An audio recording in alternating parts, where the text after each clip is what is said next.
એ લંગોટા, તારી પાર્વતી મને સોંપી દે. અરે રાક્ષસ, તો હું જેમ નાચું એમ મારી સાથે નાચ. શરત મને મંજૂર છે.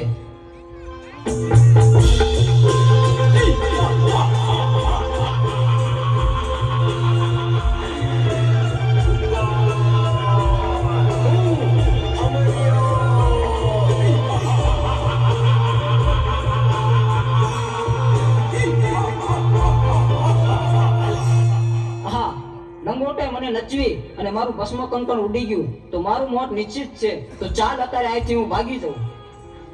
પ્રભુ, પ્રભુ, આ અમર્યો રાક્ષસ તો ભાગી ગયો. હવે શું થશે પ્રભુ? એ તો ભોળી પ્રજાને રંજાડશે. પ્રભુ, પ્રભુ, આનો કંઈક ઉપાય કરો. અરે દેવી, આનો ઉપાય એક છે.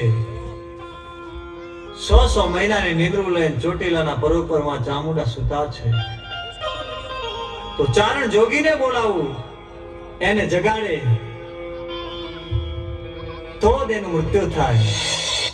અરે પ્રભુ, મારું શું કામ છે આજ? આજ મને આમ કાં બોલાયો?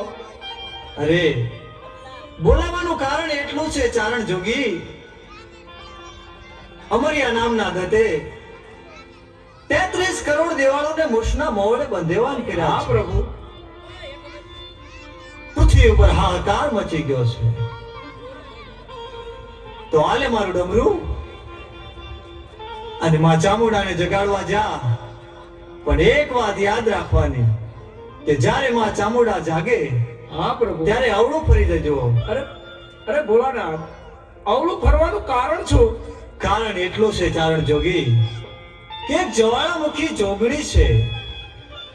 તે જાગશે અને મોઢામાંથી જ્વાળા નીકળશે તો તને બાળીને ભસ્મ કરી નાખશે. બહુ સારું પ્રભુ. હાલ ને હાલ હું જાઉં તમારું ડમરું લઈ અને ચોટીલાના ડુંગર ઉપર માં ચામુંડા 6 મહિનાની નિંદ્રા લઈ સુતાશે, એને જરૂર હું જગાડીશ.